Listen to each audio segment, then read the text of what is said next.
दोस्तों नमस्कार। कहानी सुने बार बार। आप हमारे साथ सुन रहे हैं स्टोरी विथ रणजीत। सुनिए सुकून से। आज मैं कहानी लेकर आया हूं अंधेर नगरी चौपट राजा। जी हां, अंधेर नगरी चौपट राजा। इस कहानी को भारतेंदु हरिश्चंद्र ने लिखा है।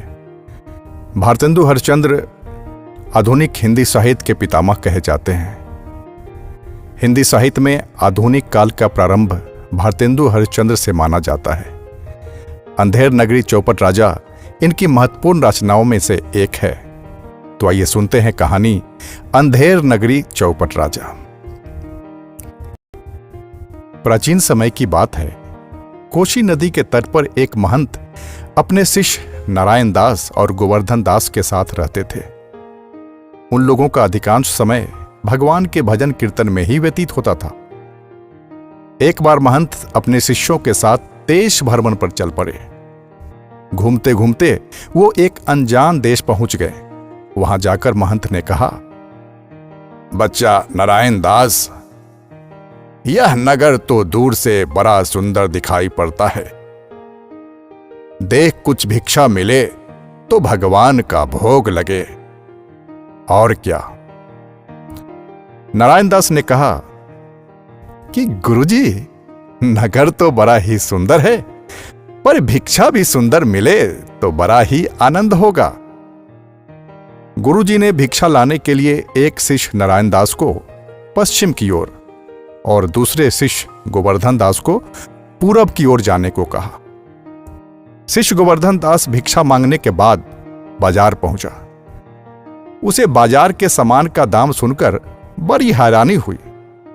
उस बाजार में सभी वस्तुएं टके सेर के भाव से बिक रही थी। क्या साग, क्या पनीर, क्या मिष्ठान, सब एक टके में एक सेर के भाव से बिक रहे थे।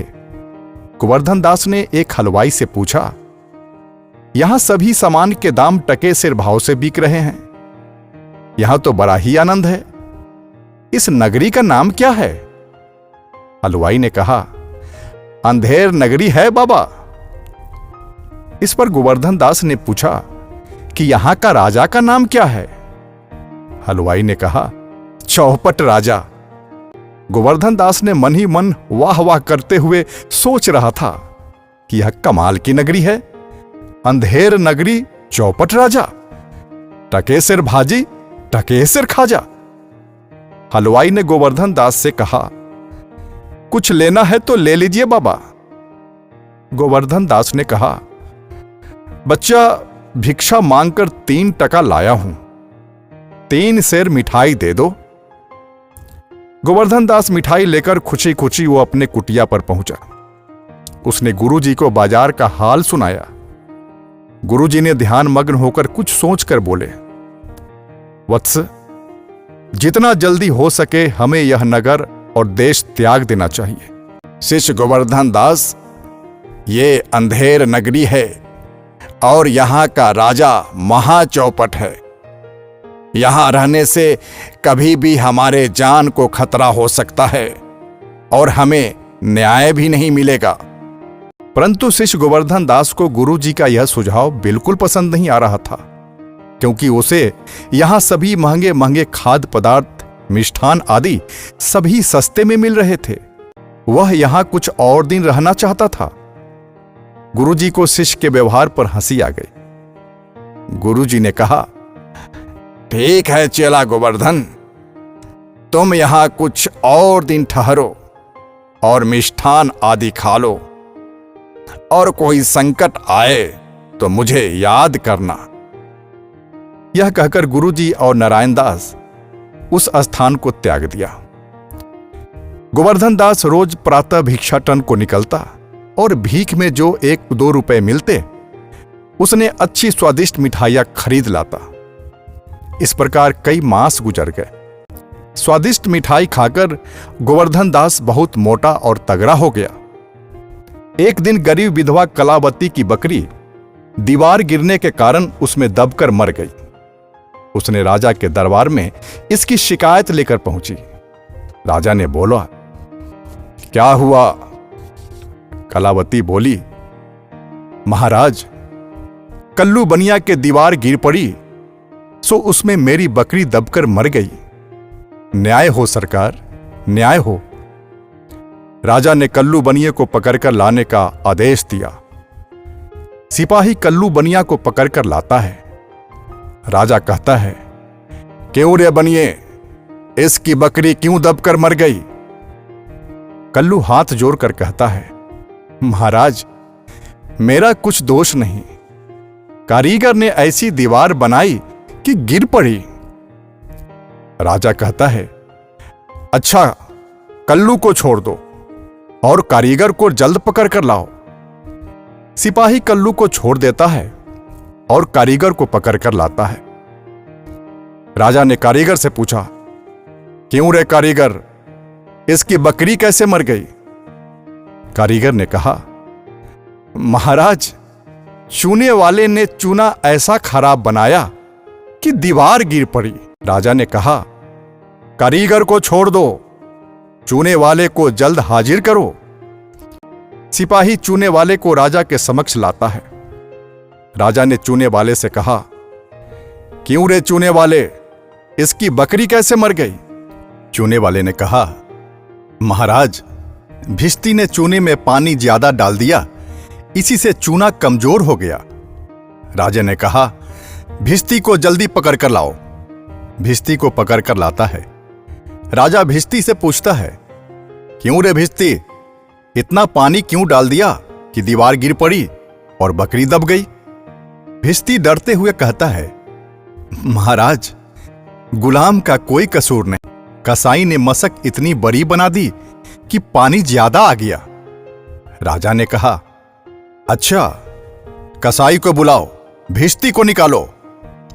राजा ने कसाई से कहा, क्यों रे कसाई, तूने ऐसी मशक क्यों बनाई? कसाई ने हाथ जोड़कर कहा, महाराज, गडरिये ने टके की ऐसी बड़ी भेड़ मेरे हाथ बेची कि मशक बड़ी बन गई। राजा ने कहा कि कसाई को हटाओ और गडेरियों को बुलाओ। राजा गडेरिये से पूछता है, क्यों रे गडेरिये, तूने इतनी बड़ी भेड़ क्यों बेची? गडेरिया कहता है कि महाराज, उधर से कोतवाल की सवारी आई, उसकी भीड़ भाड़ के कारण मैंने छोटी बड़ी भेड़ का ख्याल ही नहीं किया। मेरा कुछ कसूर नहीं। राजा कहता है, इसको निकालो और कोतवाल को पकड़कर जल्दी लाओ। सिपाही कोतवाल को पकड़कर जल्दी लाता है। राजा कोतवाल से पूछता है, क्यों रे कोतवाल, तूने सवारी घूमने क्यों निकाली कि गडेरिये ने घबराकर बड़ी भेड़ बेच दी? कोतवाल कहता है कि महाराज, अरे मेरा कोई कसूर नहीं। राजा ने कहा, कुछ नहीं, ले जाओ कोतवाल को, अभी फांसी दे दो, मौत की सजा मौत होगी। कोतवाल को सभी पकड़कर ले गया। जल्लाद कोतवाल को फांसी के फंदे पर चढ़ाने लगा। कोतवाल काफी दुबला पतला था, सो उसके गले में फांसी का फंदा नहीं आ रहा था। जल्लाद ने राजा से अपनी परेशानी जताई। राजा ने कहा, जिसके गले में यह फंदा ठीक बैठता हो, उस मोटे व्यक्ति की तलाश करो। जल्लाद सिपाहियों को लेकर ऐसे व्यक्ति की तलाश में निकल पड़ा। खोजते खोजते गोवर्धन दास की कुटिया पर पहुंचा। उस समय गोवर्धन दास कुटिया में बैठकर मिठाई खा रहा था। वह मन ही मन खुश हो रहा था और वह कह रहा था, गुरुजी ने हमको नाहक ही यहां रहने के लिए मना किया था। माना कि देश बहुत बुरा है, पर अपना क्या। उस समय राजा का सिपाही और जल्लाद गोवर्धन दास को पकड़ लेता है। संयोग बस फांसी का फंदा गोवर्धन दास के गले में फिट आ गया। गोवर्धन दास सिपाही से कहता है, ये क्या कर रहे हो? सिपाही कहता है, आप बड़े मोटे हैं, इसलिए फांसी लगेगी। गोवर्धन दास को कुछ समझ नहीं आ रहा था। वो सिपाही से कहता है, मोटा होने पर फांसी, ये कहां का न्याय है? अरे फकीरों से मजाक नहीं किया जाता। दूसरा सिपाही ने गोवर्धन दास से कहा, जब सूली पर चढ़ जाओगे तब मालूम होगा कि फांसी है या मजाक? सीधे तरह चलते हो या घसीट कर ले चलूं? सभी गोवर्धन दास को राजा के दरबार में पकड़ कर ले गया। गोवर्धन दास मन ही मन सोच रहा था कि मैंने गुरुजी का कहना न माना, उसी का यह फल है। फांसी देने से पहले राजा ने गोवर्धन दास से उसकी अंतिम इच्छा पूछा। गोवर्धन दास ने अपने गुरु से मिलने की इच्छा जताई। गोवर्धन दास के गुरु को बुलाया गया।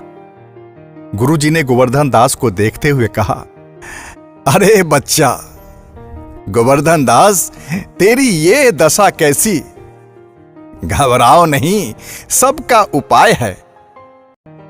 गुरु अपने पोथी के साथ अपने शिष्य के पास आए। गुरु ने पोथी से कुछ देखकर बताया, आज तो बड़ा शुभ मुहूर्त है। आज के दिन जो मरेगा वह स्वर्ग का राजा होगा, स्वर्ग का सुख भोगेगा। मेरे प्यारे शिष्य गोवर्धन दास, अब तक मैंने तुमसे कुछ भी गुरु दक्षिणा नहीं लिया। आज मैं तुमसे ये गुरु दक्षिणा चाहता हूं। तू मुझे स्वर्ग का राजा बनने का अवसर दो और फांसी पर मुझे चढ़ने दो।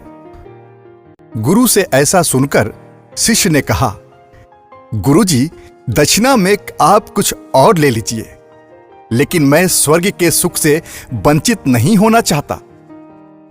गुरुजी ने कहा, मेरे प्यारे शिष्य, तुम तो अभी जवान हो, स्वर्ग में मैं जाऊंगा। गोवर्धन दास कहता है कि नहीं गुरुजी, स्वर्ग में तो मैं ही जाऊंगा और फांसी पर मैं चढ़ूंगा। इस प्रकार गुरु और गोवर्धन दास हुज्जत करने लगे। गुरु और शिष्य के बीच बहस को सुनकर राजा ने दोनों को अपने निकट बुलाया और बहस का कारण पूछा। गुरु के मुख से जब राजा ने सुना कि आज मरने वाले को स्वर्ग का राज मिलेगा, तो वह चौंक गया। राजा सोचने लगा, जल्लाद मेरा, फांसी का फंदा मेरा और स्वर्ग जाने की चाह गुरु चेले की। अरे वाह, स्वर्ग का राजा तो मुझे ही होना चाहिए। ऐसा कहकर वह खुद फांसी के फंदे पर चढ़ गया। अब अंधेर नगरी का चौपट राजा सदा के लिए समाप्त हो गया। गुरुजी ने शिष्य से कहा, वत्स गोवर्धन दास, अब इस अंधेर नगरी के चौपट राजा नहीं रहे। अब यहां टके सिर में भाजी और टके सिर में खाजा नहीं मिलेगी।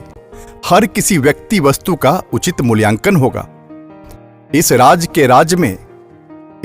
के राज्यभार तुम संभालो और मैं मंत्री के रूप में तुम्हें उचित मार्गदर्शन किया करूंगा।